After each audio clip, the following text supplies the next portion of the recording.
నైరుతి బంగాళాఖాతంలో ఉన్న ఉపరితల ఆవర్తనం ప్రభావంతో అల్పపీడనం ఏర్పడింది. దీనిపై సముద్ర మట్టానికి 5.8 కిలోమీటర్ల ఎత్తులో ఉపరితల ఆవర్తనం కొనసాగనుంది.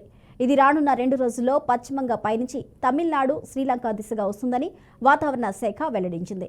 దీని ప్రభావంతో కోస్తా రాయలసీమలో అక్కడక్కడ వర్షాలు కురవనున్నాయి.